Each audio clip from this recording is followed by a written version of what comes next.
aimé savoir que, en fait, je suis une personne à part entière, un individu différent de toutes les autres personnes sur Terre et que je fonctionne différemment des autres. Donc, ça veut dire que les choses qui s'appliquent à eux ne vont pas forcément s'appliquer à moi et c'est totalement normal. J'aurais aimé savoir qu'il y a des différences culturelles entre les individus. Et quand je dis culturel, c'est pas forcément par rapport à notre couleur de peau, bien que ça aussi ça joue, mais je parle vraiment de notre éducation d'une famille à une autre. Euh, Par exemple, il y a des valeurs et des principes qui sont acceptés au Togo et qui ne le seront peut-être pas en France. Et ça, c'est vraiment une grande différence. Euh, Savoir en fait accepter l'autre qui ne croit pas ou qui n'obéit pas à nos principes et à nos valeurs, respecter ses opinions aussi, respecter ses valeurs, sa culture. Donc ça, c'est quelque chose à laquelle je me suis heurtée parce que j'ai fait le Togo, le Sénégal, j'ai fait le Ghana, j'ai fait la France. Donc en fait, vu que j'étais pas forcément exposée à tous ces changements et que d'un coup j'ai voyagé, ça m'a ouvert les yeux en fait, ça m'a fait comprendre que voilà, tu as peut-être des principes, il y a d'autres personnes et des choses différentes, ça ne veut pas dire qu'ils sont mauvais, ça ne veut pas dire que c'est toi qui es forcément dans la vérité, ça veut tout simplement dire qu'il faut apprendre à être tolérant envers les autres, les écouter, tu ne partages peut-être pas les mêmes opinions, ok, respecte et voilà, cheminer ensemble dans la paix.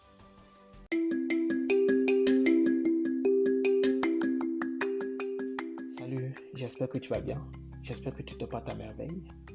Tu es très bien dans l'émission Ce que j'aurais aimé savoir de Eden Metabolo.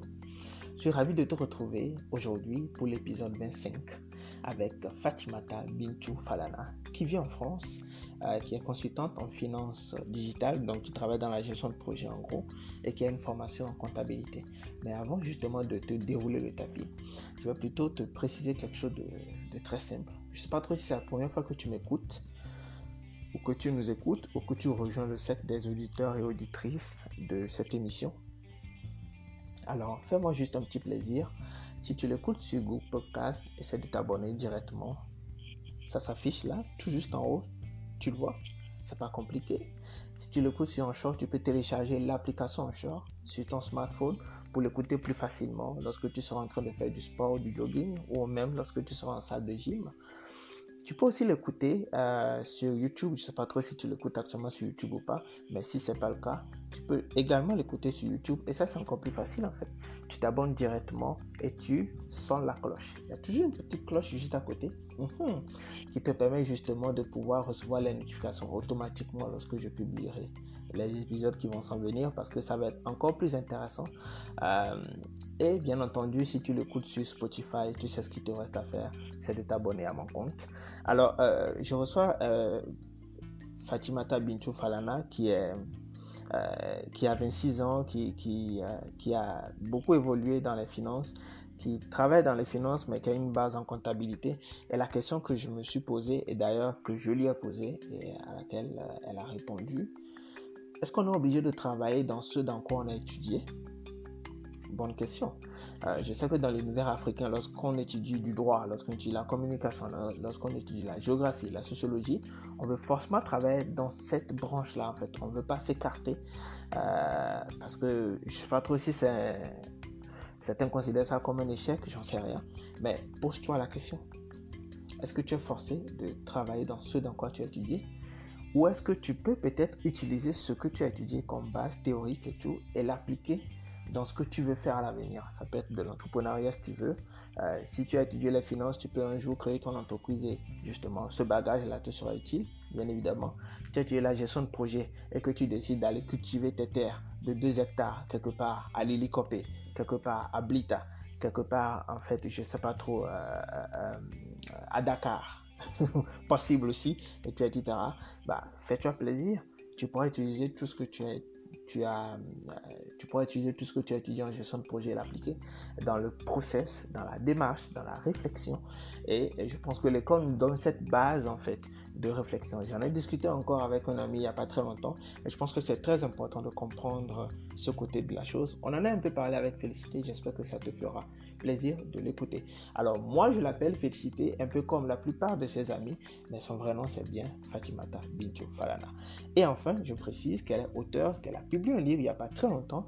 Je suis ravi d'ailleurs d'avoir contribué à la relecture de ce livre-là. Donc ce livre s'appelle Kekeli, le début du commencement, qui raconte l'histoire d'une jeune demoiselle qui a perdu ses parents, ou qui a perdu plutôt son père, pour être plus précis, et qui du coup a été confrontée à quelque chose que vivent beaucoup de personnes en Afrique lorsqu'on perd ses parents et qu'il n'y a pas de testament alors que ses parents sont riches. Oui, vous comprenez très bien ce que je veux dire. L'émission de la famille, etc. Voilà, alors on a quand même fait le tour de plusieurs sujets. On n'a pas principalement parlé du livre dans ce podcast, mais j'en parlerai un peu vers la fin. Je parlerai des sujets qui ont été un peu évoqués dans le livre, le sujet du testament, etc. Et enfin, je vais m'arrêter là. J'espère que tu vas aimer tout ce que nous avons discuté dans cet épisode avec Fatimata Bintou Falana. Et j'aimerais préciser quelque chose de très simple pour qu'il n'y ait pas d'imbroglio. C'est que lorsque tu liras le livre, lorsque tu verras le nom de Edem, sache que ce n'est pas moi du tout, c'est juste un nom fictif et qu'il ne s'agit pas de moi. J'aimerais préciser cela pour que ça soit clair. On se dit à tantôt. C'est toujours l'émission Ce que j'aurais aimé savoir avec Edem Betaglo.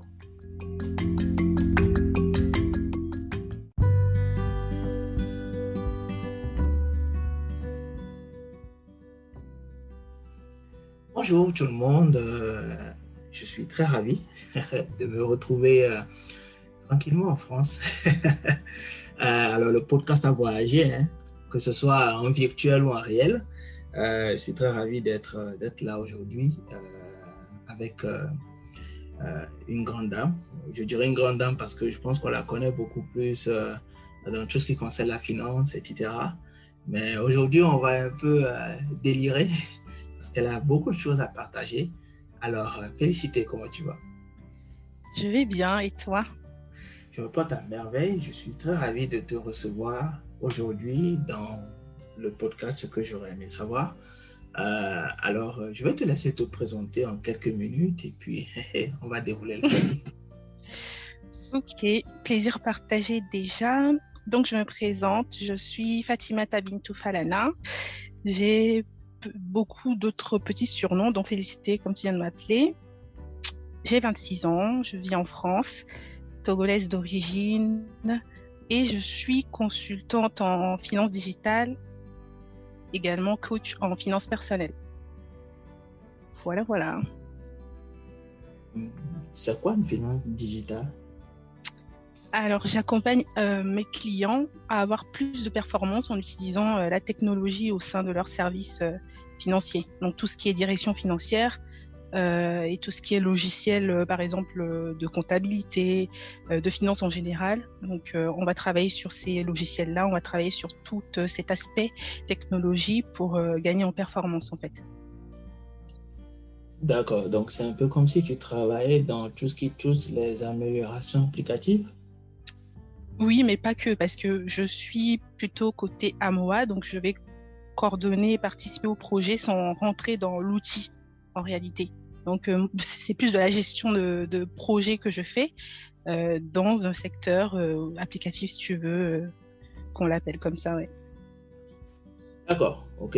En tout cas, félicitations pour ce travail. Et là, si je comprends bien, tu le fais à Paris? À Lille, qui est notre... à Lille. Ouais. D'accord, ok. Alors, maintenant, dis-moi, est-ce que tu as eu à faire des études qui vont dans ce sens en particulier? Est-ce que tu as étudié la finance en particulier ou la finance digitale, comme tu dis en particulier, ou tu es juste tombé là-dedans parce que tu avais des compétences et puis voilà? C'est une question intéressante. J'ai fait un bac compta, technique quantitative de gestion, on l'appelle au Togo, donc au Togo. J'ai eu un bachelor puis un master en comptabilité. Donc, je me destinais à être expert comptable à la base. Donc, j'ai pas forcément fait une étude liée directement à la finance digitale. Quoique, la comptabilité est une base pour ce que je fais aujourd'hui parce que, comme j'ai expliqué, je travaille dans des directions financières avec des comptables, des contrôleurs de gestion, etc. Donc, c'est des gens qui parlent le langage comptable. Et comme j'ai ce bagage-là comptable, c'est plus facile de parler avec eux. Donc, je n'ai pas fait d'études de finance digitale à proprement parler, mais une étude de comptabilité qui a un lien, enfin qui est une base finalement à ce que je fais en tant que consultant en finance digitale. Et du coup, comment tu en es arrivé à faire de la finance digitale? Est-ce que c'est des choses que tu as apprises du coup sur le tas ou tout simplement parce que tu avais des aptitudes et puis tu as pu t'acclimater plus facilement? Alors, comme j'ai expliqué tout à l'heure, je me destinais à devenir comptable. J'ai fait mes études sans jamais avoir d'expérience professionnelle. Quand je suis arrivée en France, j'ai eu donc l'opportunité d'avoir une expérience professionnelle en comptabilité. C'est là vraiment que j'ai goûté à ce que c'est qu'être comptable dans la vie réelle, ce qui ne m'a pas plu du tout. J'ai pas trop aimé être comptable. Et en parallèle, une opportunité s'est présentée en finance digitale, donc sur LinkedIn. Je n'ai pas trop réfléchi, j'ai juste vu la description et dans la description, ça disait en fait que il fallait avoir une connaissance des processus financiers, ce que j'avais. Donc j'ai postulé et voilà, je ne connaissais rien du tout de ce que j'allais faire dans ce travail-là. Je suis arrivée comme une bluesette. Mon premier employeur donc a été très bienveillant, m'a formée et voilà, j'ai aimé, donc je suis restée en finance digitale. Du coup, quels sont les défis que tu as rencontrés? Genre, je pose la question parce qu'il y a beaucoup de gens aujourd'hui qui font des études dans un domaine donné et finalement se retrouvent dans d'autres choses, liées ou pas, et qui rencontrent parfois des difficultés d'adaptation. Est-ce que tu as rencontré des difficultés en tant que tel ou c'était plutôt, voilà, est-ce que tu es autodidacte, donc du coup c'était plus facile ou tu as rencontré des difficultés en particulier? Je pense que j'ai eu beaucoup de chance parce que même si ce que je fais comme travail aujourd'hui, ce n'est pas ce que j'ai étudié, mes études constituent aujourd'hui une base quand même pour mon travail. Beaucoup de gens n'ont pas cette chance-là. Moi, je l'ai eu. Je dirais que j'ai eu pas mal de difficultés à revêtir cette nouvelle responsabilité de consultant parce que c'est pas du tout ce que j'ai appris. J'ai appris à travailler en entreprise, moi, en faisant mes études. Mais là, je sors de mon école de commerce avec en tête de travailler en entreprise. Et là, je rentre dans un cabinet de conseil où il faut être consultant. Donc, je dirais que c'est plutôt les soft skills qui me manquaient quand je suis partie de l'école et que j'ai eu du mal à apprendre. Mais finalement, voilà, je me sens à l'aise dedans aujourd'hui. Ça fait 3 ans donc, que je travaille en tant que consultant. Donc oui, je dirais que c'est ça essentiellement ce qui m'a manqué. Hein. Mais encore une fois, moi, j'ai eu de la chance parce que mes études avaient quand même un lien avec mon travail aujourd'hui. D'accord. En tout cas, félicitations pour ce parcours, honnêtement. C'est vraiment impressionnant. Merci. Et du coup, je me demande en fait si tu prévois, pour te taquiner, si tu prévois peut-être développer cela peut-être au Togo par la suite, dans les années à venir. Je sais pas. Est-ce que c'est une question piège? Non, pas du tout. C'est une question tout à fait normale. Ok. Alors, oulala. Comment je vais répondre à cette question? Non. Wow. Non, c'est sec en plus. Oui, on t'écoute. Non, je vais m'expliquer.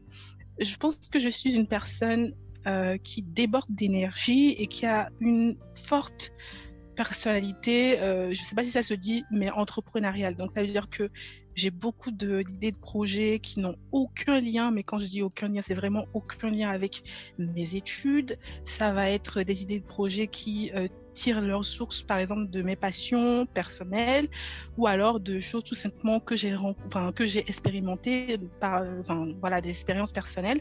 Donc, j'ai beaucoup tendance à aller vers l'entrepreneuriat. Donc, entrepreneuriat, pas forcément par rapport à mon travail. Donc, est-ce que j'ai des projets au Togo? Oui, mais pas du tout dans mon secteur d'activité, concernant ma carrière professionnelle. Ça va être créer peut-être une entreprise qui va vraiment rien avoir avec ce que je fais comme travail aujourd'hui, quoi. Donc voilà. D'accord. D'ailleurs, si je me souviens bien, si j'ai bonne souvenance, tu as publié un livre. Exactement. Donc, vous voyez un petit peu la grande différence entre quelqu'un qui publie un livre et un consultant en finance. Et l'écriture, c'est une de mes passions. Donc voilà, je suis allée vers là à mes heures perdues et j'ai pu écrire ce livre-là en quelques mois, en une année. Donc, je pense que tu vois un petit peu comment je me dirige. Mais le livre parlait d'un sujet en particulier, du social ou des familles en 2 minutes. Le livre parle, le thème principal, c'est l'éducation financière, qui est un sujet qui me tient beaucoup à cœur parce que je pense qu'aujourd'hui, on est nombreux, aussi bien sur le sol africain qu'ici en Occident, à ne pas avoir d'éducation financière, à faire beaucoup d'erreurs sur notre parcours. Il y en a qui ont leur déclic financier et qui finalement se relèvent, mais il y en a qui se relèvent pas. Donc le sujet de l'éducation financière, c'est vraiment un combat personnel pour moi et c'est ce que j'ai essayé de transmettre dans ce livre-là qui parle des réalités au Togo, mais avec pour base du coup le sujet de l'éducation financière. D'accord.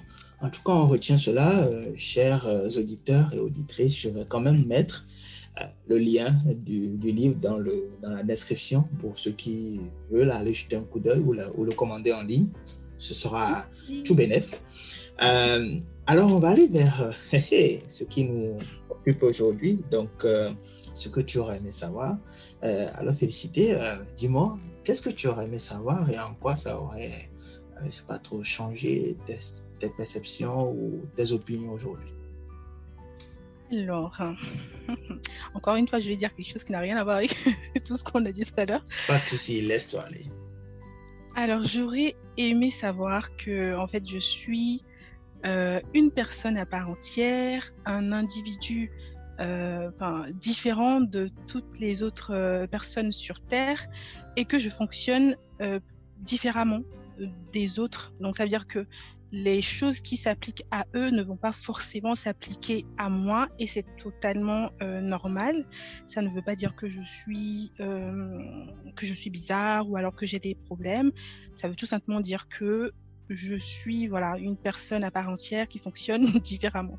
Je ne sais pas si ça fait du sens ce que je dis, mais je vais donner un exemple personnel de ma vie du coup qui me fait penser comme ça.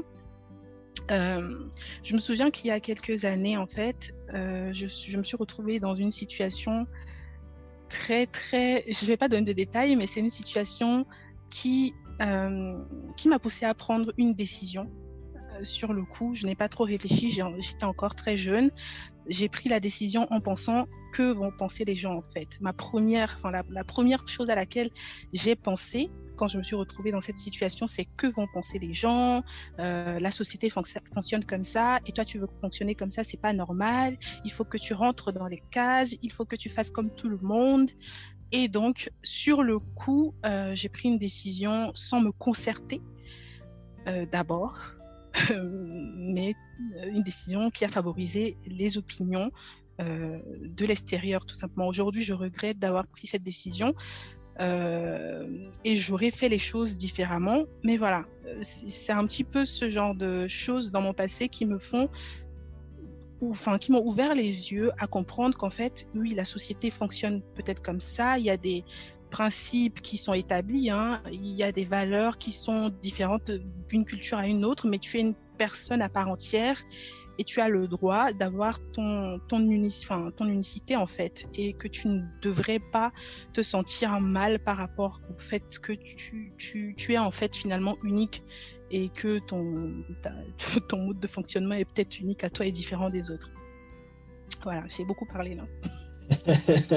En fait, je sais pas trop, mais lorsque tu en parlais, ça m'a fait penser à à ces personnes qui écoutent beaucoup les coachs en ligne et qui ne font pas de travail personnel en mode parce que dit la coach ou ce que dit le coach peut ne pas s'appliquer à moi parce que je ne suis pas dans la situation, parce que ce n'est pas mon histoire, parce que je suis différente ou différent, etc.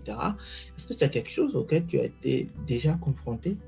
C'est pas trop prendre en considération des avis de coach, par exemple, de l'appliquer ou de les appliquer et te dire en fait finalement que mince, en fait, c'est pas moi ça.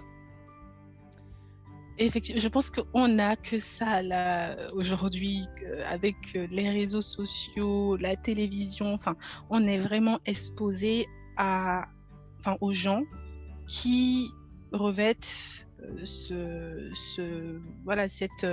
cet habit de coach et qui partagent leurs opinions sur les réseaux sociaux. Moi, je les respecte. Je dis pas qu'il y a quelque chose de mal par rapport à ça, mais je dis juste que en fait, ils donnent leurs opinions par rapport à des sujets précis, soit par expérience ou alors par rapport à des choses qui se sont passées d'une certaine manière précise. Donc, ce ne sont pas en fait des réalités applicables à tout le monde tout le temps. Je pense que quand tu fais un travail sur toi et que tu te connais, tu connais tes faiblesses, tu connais tes qualités, et que tu écoutes un coach en plus qui partage peut-être son opinion avec toi, ses expériences avec toi, tu es plus enclin à décortiquer, à prendre ce qui te favorise ou ce qui te fait grandir et à laisser ce qui n'est pas pour toi en fait. Ça veut dire que tu écoutes la personne, tu te dis ok, dans tout ce que cette personne a dit, 50% peut s'appliquer à moi, le reste, c'est pas pour moi. Tu respectes son opinion, mais tu move on, quoi. Voilà, c'est totalement normal. Donc, pour répondre à ta question, oui, je suis exposée à ça tout le temps. Tout le monde y est exposé.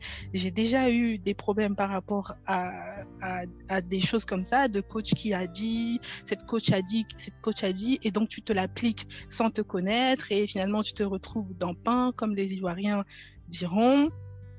Mais j'ai appris, je pense que le fait d'avoir fait le travail sur moi, de me connaître, de connaître mes faiblesses et de savoir que tout n'est pas forcément bon pour moi, m'a appris à tout simplement pouvoir sélectionner dans tout ce qu'ils disent là sur les réseaux et tout ce qu'ils disent un peu partout, ce qui est bon pour moi et ce qui ne l'est pas. Voilà. D'accord. En tout cas, j'espère que tous ceux qui nous écoutent ont compris qu'il faut faire un travail personnel aussi et faire attention à tout ce qu'on entend sur les réseaux sociaux. Et dis-moi, est-ce qu'il y a autre chose que tu aurais aimé savoir ou c'était tout? J'aurais aimé savoir qu'il y a des différences culturelles entre les individus. Et quand je dis culturelles, c'est pas forcément par rapport à notre couleur de peau, bien que ça aussi ça joue, mais je parle vraiment de notre éducation d'une famille à une autre. Par exemple, il y a des valeurs et des principes qui sont acceptés au Togo et qui ne le seront peut-être pas en France, et ça c'est vraiment une grande différence.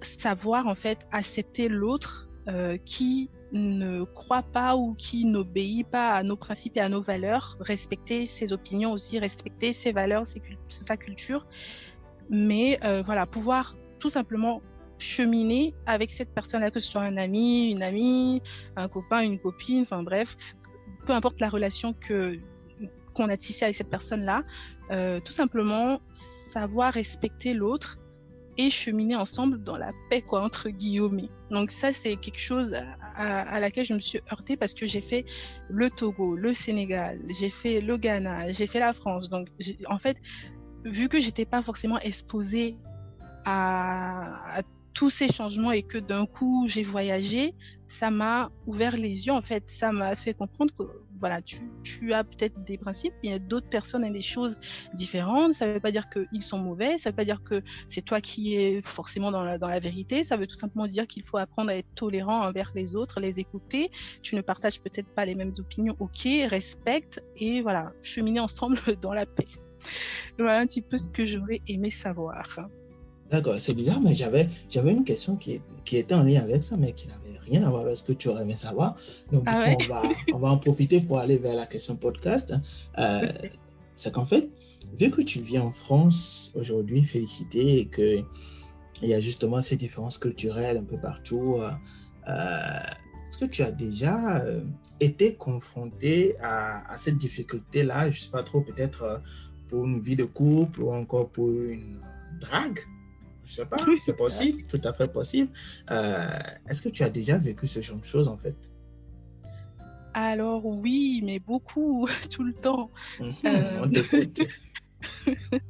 En fait, déjà, rien que par rapport à la drague, je pense que c'est vraiment pas du tout le même procédé de drague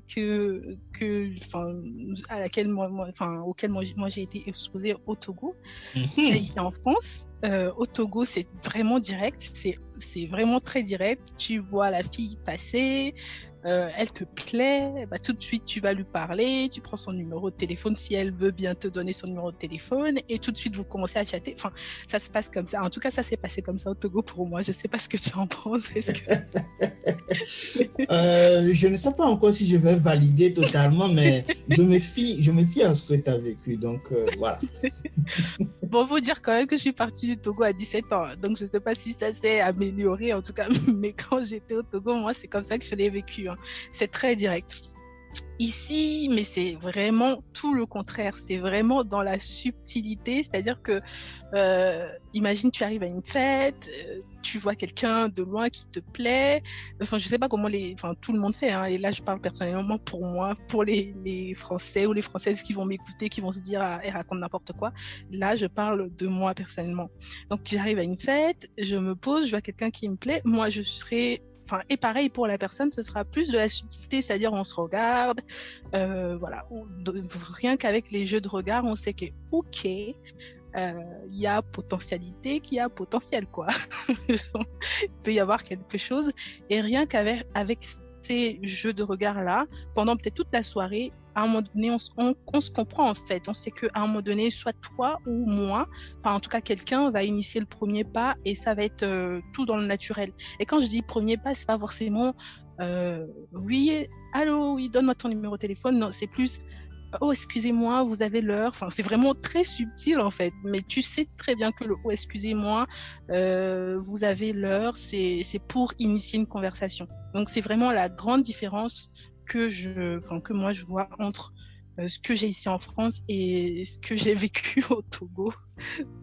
Voilà. Ça veut dire que lorsqu'un mec t'approche pour demander l'heure, tu sais très bien qu'en fait, il a quelque chose d'autre derrière la tête. Pas forcément. Là, tu as omis quelque chose. C'est la partie jeu de regard et tout ça que j'ai précisé. C'est-à-dire que nous deux, on s'est déjà parlé. On sait que, ok, voilà. Alors, bah, ok, d'accord. Ok, je vois. Ok. Bah, en fait, cette petite question me pousse en fait à aller vers la gestion financière dont tu as parlé tantôt. Lorsque tu parlais des différences culturelles, peut-être dans la drague, dans l'approche, dans les TAP, les techniques d'approche, je me suis juste posé la question, est-ce que tu accepterais être en couple avec une personne culturellement différente de toi, surtout concernant la gestion financière? Parce que, voilà, si tu sors avec, c'est pas trop, je dis n'importe quoi, mais une personne qui n'a pas du tout la même conception des finances que toi, parce que peut-être chez elle, c'est peut-être, voilà, la femme n'a pas, par exemple, à gérer l'argent, exemple, alors que toi, c'est quelque chose que tu fais, tu es à l'aise là-dedans, tu as même écrit un livre là-dessus, et donc tu prévois éduquer tes enfants dans ce sens et tout, et il te dit, non, chez nous, on ne fait pas ça, alors que vous êtes déjà avancé dans la relation. Comment tu fais? Ou est-ce que tu es plus du genre à discuter de tout et encore de tout avant même de te mettre en relation avec une personne? Alors, merci d'avoir précisé de tout et de tout là, d'avoir insisté là-dessus. Enfin, j'allais commencer par là. En fait, j'allais commencer par dire que déjà, je me mets pas en couple avec quelqu'un si on n'a pas vu cette phase de ok, toi tu penses quoi de ça, et là je parle pas forcément que des finances, je parle de tout, l'éducation des enfants, qu'est-ce que toi tu en penses, est-ce que tu es plus d'avis à taper un enfant par exemple, ou toi tu es plus dans les punitions, finances, est-ce que toi tu es plutôt dépensier, est-ce que toi tu es plutôt économe, je préfère, je pense, avant de rentrer dans une relation, qu'on se pose et qu'on ait cette discussion franche qui va nous permettre tout simplement d'avoir la paix quand on va se mettre ensemble. Et je ne suis pas contre les différences du tout. La question du est-ce que je peux me mettre avec quelqu'un qui est différent de moi sur tout ce qui est gestion, finance, par exemple, oui, totalement. Je pense que les différences, c'est encore ce qu'il y a de mieux parce que moi, je suis peut-être celle qui va se dire, ok, ouais, moi, je veux gérer les finances, je vais compter tout notre argent. Et l'autre peut être plutôt celui qui va dépenser sans compter. Et moi, ça me va très bien tant qu'on se respecte et qu'on s'accepte. Voilà. Je veux pas qu'on essaye de me changer. Je sais pas si ça a du sens. Je veux que la personne me connaisse comme je suis et se dise ok, je peux gérer ça ou je peux tolérer ça. Et maintenant, s'il y a des choses que la personne ne peut pas tolérer, je veux qu'on en parle aussi, comme ça on voit si c'est quelque chose qui peut nous nuire dans la relation. Si c'est le cas, bah, on peut se dire ok, désolé, tu es une belle personne, mais voilà, je pense que en couple ça va pas le faire parce que voilà, tu as ces différences là que je ne tolère pas ou que je ne tolérerai pas dans notre couple dans le futur. Donc voilà, je répondrai comme ça. Il n'y a pas de souci par rapport aux différences. Ok. D'accord. Du coup, quelles sont les 3 choses que tu ne peux pas tolérer dans un couple? Oula, qu'est-ce que je peux tolérer déjà? Ça commence bien. Attends, déjà, quelles sont les 3 choses que je ne peux pas tolérer dans un couple? Ouais. Ok, on va commencer par la question de la religion. Ok. C'est pas forcément quelque chose que je ne peux pas tolérer, mais je pense que je ne vais pas être tout simplement attirée par une personne qui est complètement opposée à ma religion. C'est-à-dire que moi, je suis chrétienne, je crois en Dieu, je crois en Jésus, et j'ai une personne en face de moi qui ne croit pas du tout en Dieu, qui ne croit pas du tout en ce en quoi je crois. Je pense que je ne vais même pas tenter le coup en fait. Je pense que tu peux être beau ou tout ce que tu veux physiquement, mais je ne vais même pas, je vais même pas te regarder. Tu rentres pas dans le, sur la fiche de candidature en fait. Donc ça, c'est la première chose. La deuxième chose que je ne peux pas tolérer, c'est quelqu'un qui n'est pas ouvert d'esprit. Je pars du principe que on est des individus changeants. C'est-à-dire que celle que je suis aujourd'hui à 26 ans n'est pas du tout celle que je serai, peut-être pas du tout celle que je serai dans 2 ans ou même dans quelques mois. Hein.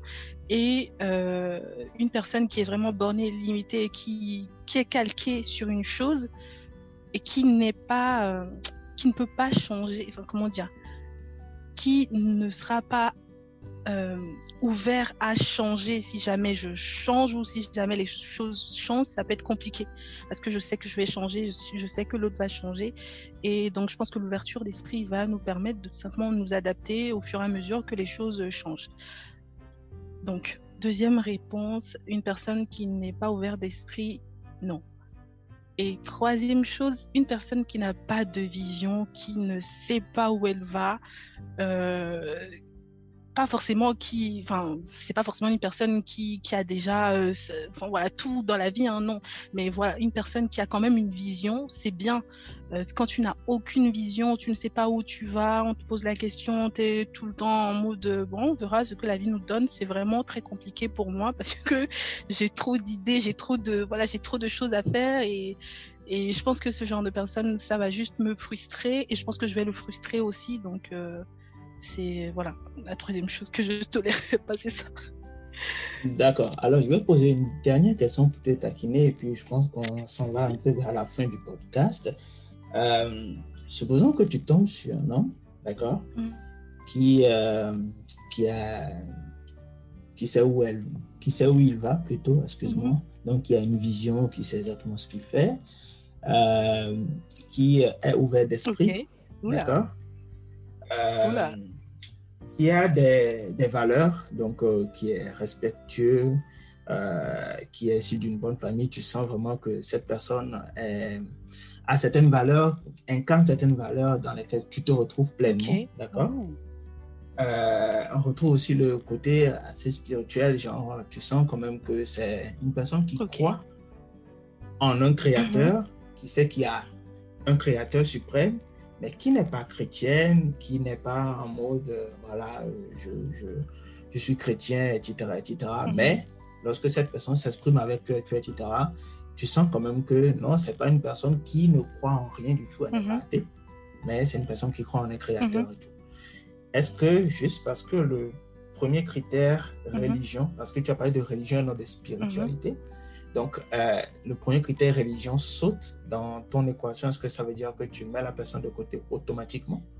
Non, je pense que tu as raison en parlant de spiritualité et non de religion, mais je réponds quand même à la question avant de revenir à ça.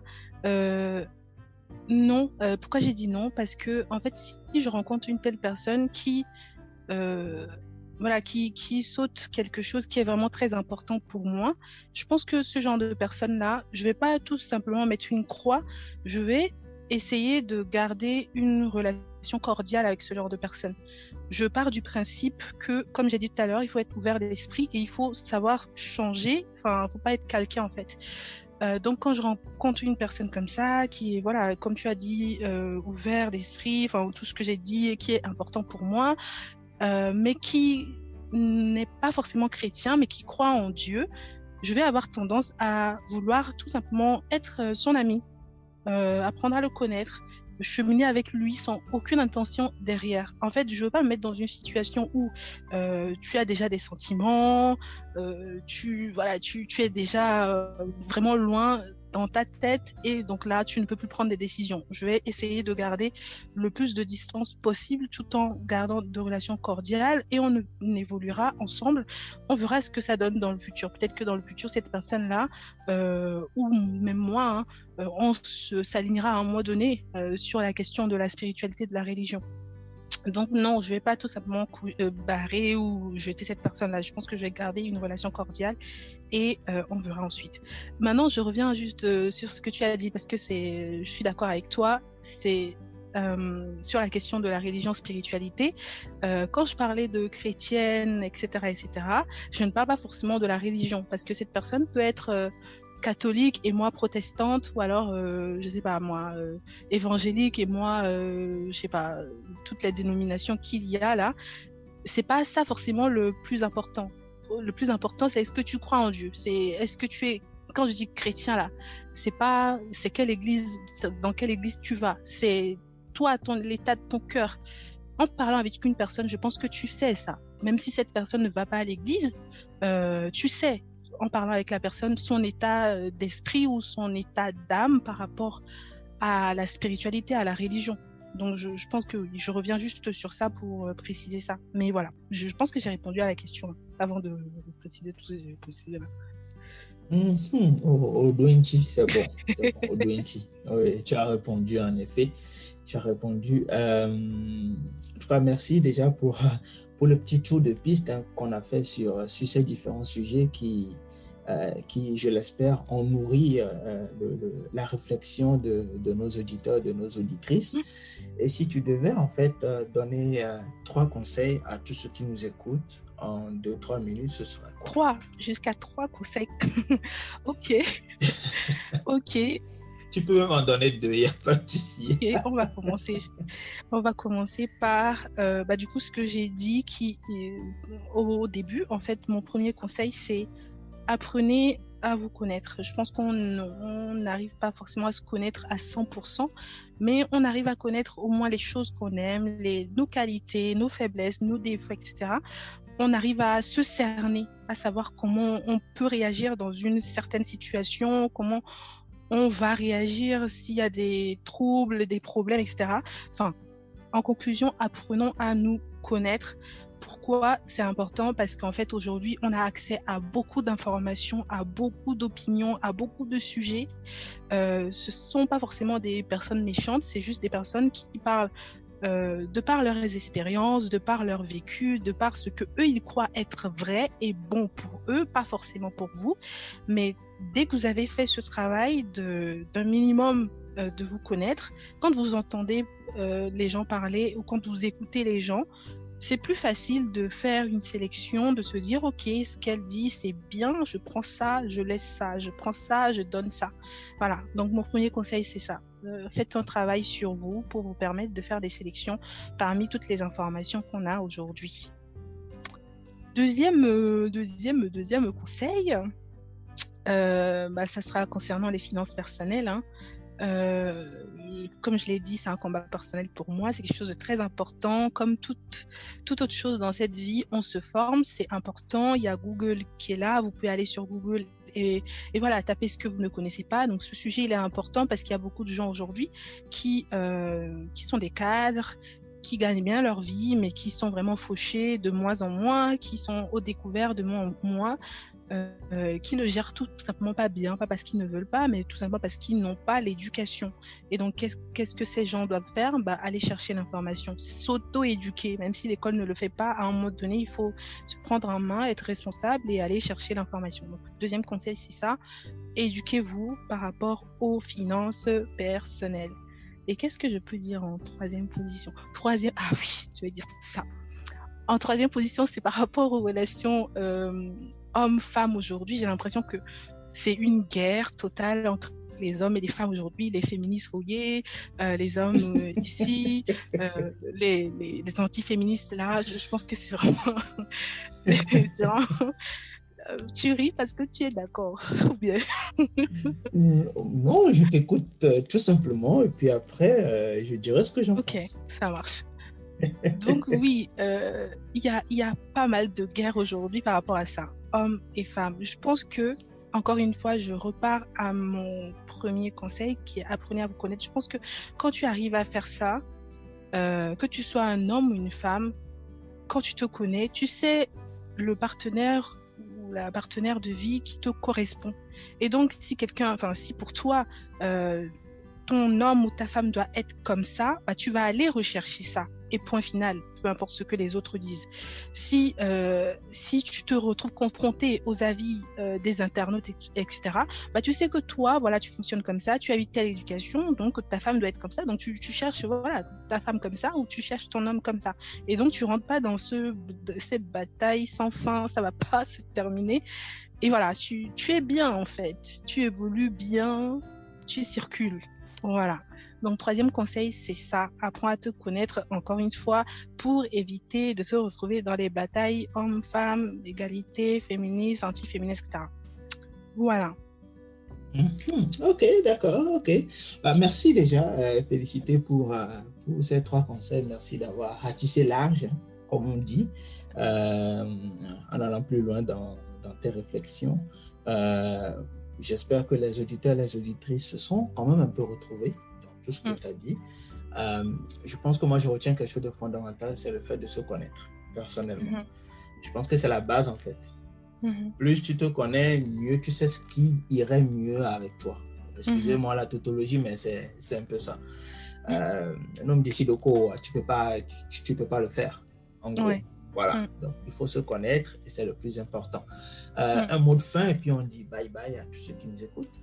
Ah, mais moi, je veux savoir ton avis sur ce que j'ai dit en dernier, là, parce que tu rigolais tout à l'heure. Ah oui, bon, alors, j'ai pas vraiment d'avis particulier, mais je pense que c'est bien le combat des féministes et le combat pour les droits des femmes, etc. Mais je pense que parfois, on s'écarte un peu de l'essentiel, tu vois. Dans ce podcast, dans cette émission, par exemple, j'essaie d'aborder des sujets, c'est vrai, qui touchent la vie de couple, etc. Mais je pense que chaque vie de couple est particulière, ou est particulière, plutôt, voilà.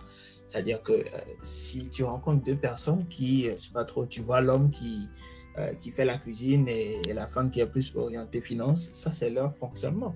Tu verras leurs amis, donc qui sont également en couple, tu verras plutôt que ce sera l'homme qui sera plus orienté finance et la femme qui sera peut-être plus orientée éducation. Donc, ça ne veut pas dire que un couple fait mal et l'autre ne fait pas bien, etc. Non, je pense que chaque couple a son fonctionnement. Mais ce sur quoi je pense qu'il faut peut-être mettre l'accent, c'est vraiment les vrais problèmes qui touchent les femmes, comme le congé maternité, le fait que les femmes enceintes de 2-3 mois parfois n'arrivent pas à trouver du boulot parce qu'elles sont stigmatisées, le fait que certaines femmes ne sont pas respectées sur le lieu de travail et tout simplement parce que ce sont des femmes. Le fait qu'on ne leur attribue peut-être pas un certain mérite ou mérite de leurs idées, hein, tout simplement parce que, voilà, comment une femme peut avoir une telle idée? Non, c'est un être humain. Donc, je pense qu'il faut peut-être aller vers ce genre de combat. Ça aura plus de sens. Et lorsque tu en parles à certaines personnes qui sont féministes, en leur disant, en fait, le féminisme en soi, c'est juste le respect des droits humains et aussi le fait de respecter la complémentarité qui peut exister entre un homme et une femme. On te dit non, c'est parce que toi, tu ne comprends pas le féminisme, tout simplement parce que tu es un homme. Donc, voilà. Donc, avec le temps, on se dit, on essaie de ne plus trop entrer dans ce type de débat, mais on essaie d'éduquer autrement. Et c'est d'ailleurs l'objectif de ce podcast, quelque part. Et donc, j'étais ravi de te l'entendre dire. Et j'espère vraiment que les plus jeunes, hein, ceux qui sont dans la vingtaine, qui nous écoutent et tout, etc., vont comprendre en fait que le plus important, c'est de se connaître, c'est de savoir ce qu'on veut personnellement. Si tu trouves que être avec un homme qui, je sais pas trop, qui s'occuperait plus des voitures et en même temps des finances et tout, etc., te conviendrait mieux qu'un homme qui s'occuperait de l'éducation des enfants. Tant mieux pour toi, il n'y a pas de souci. Tout ce que moi je peux dire, c'est qu'il est important non seulement de se connaître, mais de connaître aussi les langages d'amour de l'autre pour essayer de trouver un bon équilibre. Si tu aimes, je sais pas trop, les paroles valorisantes et les services rendus, essaie de trouver un homme qui répond à ça, tout simplement. Parce que pour moi, c'est l'une des bases aussi. Lorsque tu arrives à te connaître, l'idée aussi derrière, c'est de connaître tes propres langages, ce qui te fait plaisir, ce que tu n'aimes pas, ce que tu aimes, et tu, etc. Un peu comme ce que tu viens de dire, en fait. Tu t'es étudié et tu sais ce que tu veux, en fait. Et dès que tu le sais, c'est plus facile de savoir ce que tu veux de l'autre. C'est aussi simple que ça. Donc, pour moi, le reste, c'est du blabla, quoi. Est-ce que je te posais une question par rapport à ce que tu as dit par rapport au langage d'amour, là? Oui, bien sûr. Du coup, ma question, tu as dit trouver quelqu'un qui a peut-être le même langage d'amour que toi, c'est ce que tu as dit? Pas forcément. Vous pouvez ne pas avoir les mêmes langages du tout, en fait. Toi, tu peux avoir les paroles valorisantes et les services rendus. L'autre, ce sera peut-être, je ne sais pas trop, le toucher physique et quoi encore? Il y a encore autre chose, je ne sais même plus comment ça s'appelle. Bref. Les temps de qualité, tout ça. Oui, les moments de qualité, par exemple. Tu vois, c'est deux choses totalement différentes, en fait. Mais voilà, l'autre fonctionne différemment. Tu sais que tu peux lui donner ce qu'il veut comme langage et tu sais qu'il est capable de te donner aussi ce que tu veux comme langage. Dès que vous en avez déjà parlé, vous avez appris à vous connaître, vous êtes sur la même longueur d'onde, c'est correct. On s'en fout de ce que pensent les autres qui sont extérieurs au couple. En fait, c'est ça. Mais mais tant que tu ne fais pas cet exercice-là, c'est compliqué. C'est vrai, c'est vrai. Voilà. Donc pour moi, c'est aussi simple que ça, en fait. Ok, bah écoute, j'ai appris des choses. Alors moi, j'ai répondu à ta question favorablement, d'ailleurs, je pense. Oui, je pense que tu as bien répondu à ma question, d'ailleurs. J'ai noté, en plus. En tout cas, j'en suis fort ravi. Je vais te laisser, en fait, dire 2 ou 3 mots de fin et puis on va dire au revoir. Ok, bah écoute, merci beaucoup de m'avoir invité sur cette session de ce que j'aurais aimé savoir. Ça a été un plaisir de partager ces quelques minutes avec toi, de parler de ces choses-là. J'espère que tu vas continuer à faire ce que tu fais parce que du coup, ça permet aux gens d'avoir une perspective différente, d'apprendre des choses aussi. Parce que moi-même, j'ai appris des choses en parlant avec toi. Et j'espère que les auditeurs aussi vont apprendre des choses. Continue de faire ce que tu fais. Merci beaucoup à toi. Et voilà. Ok, d'accord. En tout cas, merci beaucoup à toi aussi, félicité de m'avoir accordé ce moment, disons ce moment de qualité du coup, parce qu'on a eu à beaucoup échanger et surtout tu as pu te livrer aussi. Je donne rendez-vous à tous ceux qui nous écoutent dans la conclusion, donc dans quelques secondes, où je vais revenir un peu sur ces sujets, je vais un peu ratisser un peu plus large, en quelques minutes seulement, et puis voilà. Alors, merci beaucoup, félicité. Moi, je vais reprendre ma route, du coup, tranquillement, vers une autre destination. Et ce sera avec plaisir que je pourrai éventuellement parler de ton livre aussi dans la description de ce podcast. Super, merci beaucoup. Merci. Allez, à tantôt pour tout le monde. Et puis, on se dit à tantôt. Yes.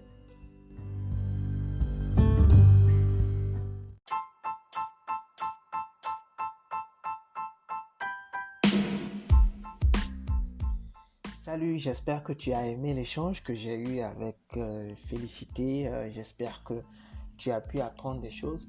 Alors là, on est dans la conclusion. Je vais, faire un petit résumé, un petit récap, mais très rapide, et surtout ajouter quelques conseils, recommandations. La première chose qu'il faut retenir, en fait, c'est qu'il est important de développer plus ses compétences que de se dire j'ai étudié dans tel domaine, j'ai étudié en communication, en économie, en droit, et puis etc. Je prends l'exemple du droit rapidement. Je dois forcément être avocat. Non, tu peux avoir fait du droit, et encore, ça dépend, parce que le droit, c'est vaste. Droit public, droit privé, droit de l'homme, etc.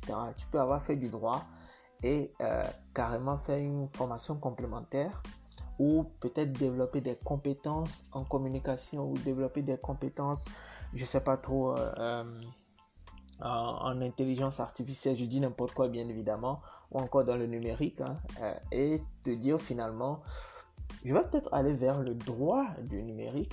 Donc peut-être que tu as étudié du droit privé et tout, etc. Mais tu n'es pas obligé de devenir avocat.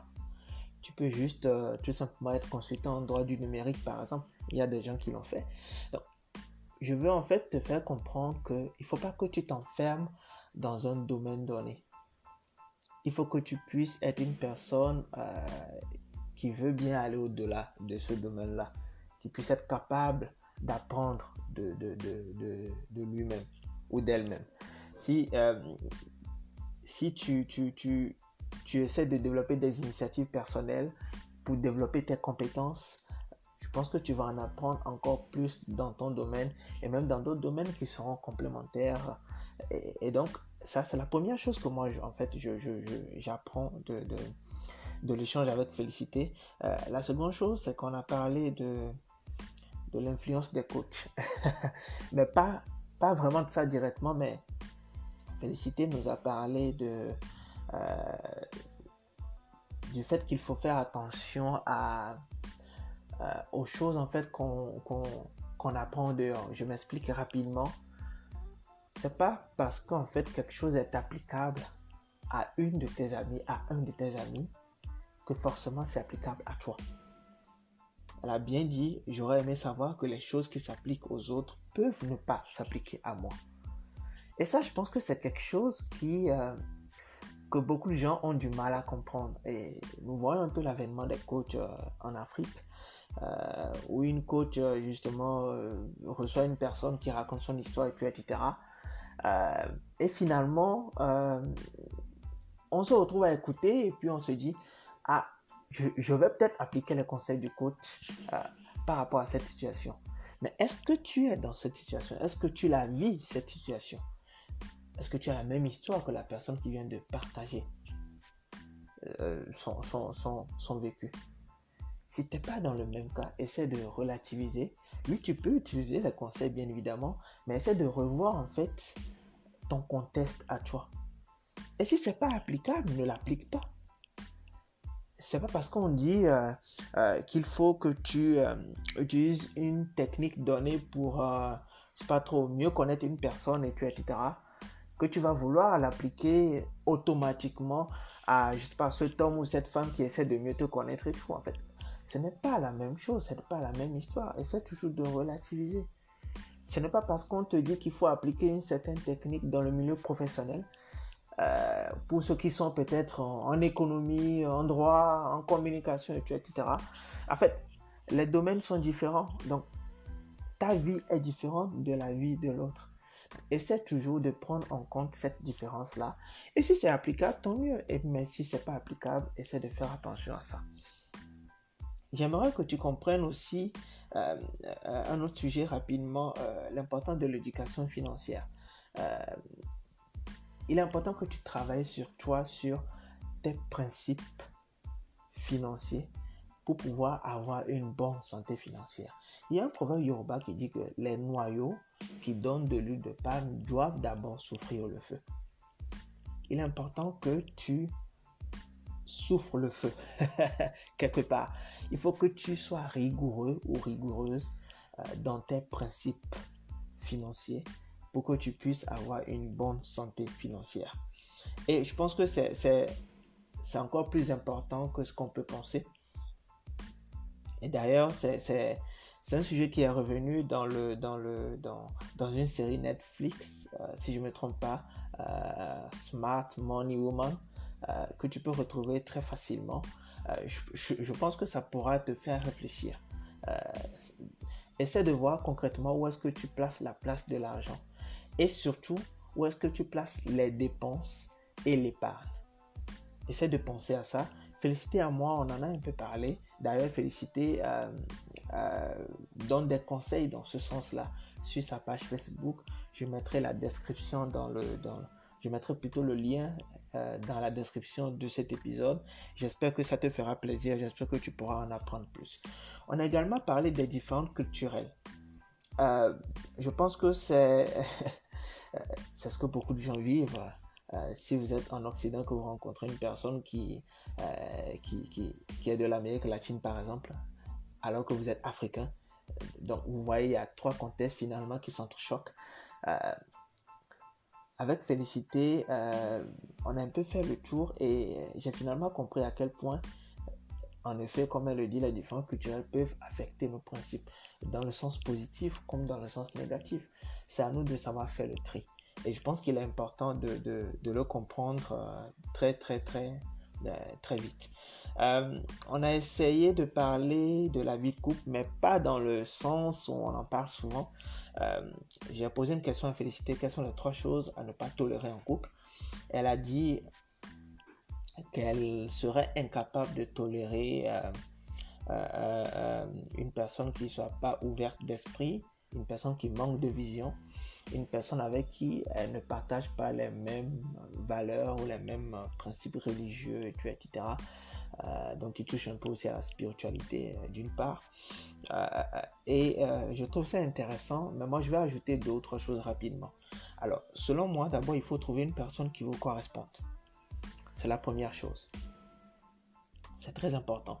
Seconde chose, il est important de trouver une personne avec qui vous partagez les mêmes valeurs, comme Félicité l'a dit. Et dans les valeurs, je mets religion, je mets éducation, etc. Donc, il est important de faire un travail en amont en discutant de certains sujets. D'accord?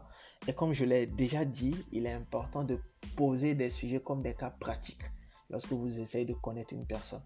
Inventez un cas pratique et demandez à la personne qu'est-ce que tu ferais dans cette situation. Ça vous permet en fait, ça pousse la personne dans un retranchement. Parce que la personne va vous donner son avis, mais en même temps, en fait, sera un peu obligé de vous partager ses valeurs, ses convictions, ses conceptions, etc. Et ça vous permet de vous positionner par rapport à cette personne-là. Troisième chose, être avec une personne qui est ouverte d'esprit. Je ne le dirai jamais assez, il est important d'être avec une personne qui, bien entendu, a reçu une éducation donnée, mais qui est capable de pouvoir être tolérante, et qui est capable d'avoir cette ouverture d'esprit-là dans la manière de concevoir un certain nombre de choses qui touchent la vie de couple, la vie de famille, l'éducation, etc. C'est important. Quatrième chose, avoir une personne avec qui on partage le même projet de vie ou avec qui on a une vision commune sur 3, 5, 10 ans. C'est primordial. Une chose encore, c'est avoir une personne qui se connaît. Oui, qui se connaît. Donc, qui a une histoire, qui a une éducation donnée, mais surtout qui arrive à vous partager tout cela. Parce qu'il y a des personnes qui ne connaissent pas leur histoire, qui ne connaissent pas aussi l'histoire de leur famille. Un peu comme nous tous, quelque part. Je ne dirais pas que c'est la faute à nos parents, je dirais tout simplement que on n'a pas cette habitude de pouvoir discuter avec nos enfants et de leur partager un certain nombre de choses liées à notre histoire. Peut-être parce qu'on ne les connaît pas, tout simplement parce qu'on ne connaît pas notre histoire, parce qu'on ne l'a pas racontée. Et j'aimerais en fait que tu sois avec une personne qui connaisse son histoire, qui sait d'où elle vient, qui sait où elle va et qui sait en quelque sorte ce qu'elle doit corriger pour pouvoir arriver à destination. Et ça, c'est important. Donc, être avec une personne qui connaisse son identité, en fait, tu vois. Une chose encore, être avec une personne qui est heureuse et positive. Heureuse et positive, donc une personne qui dégage une certaine positivité, aussi bien dans ses paroles que dans ses actions. Parce que les mots ont un poids très important. Les mots ont une force. Vous n'imaginez pas à quel point. Une personne qui a toujours des paroles négatives, je ne vous le conseille pas, honnêtement.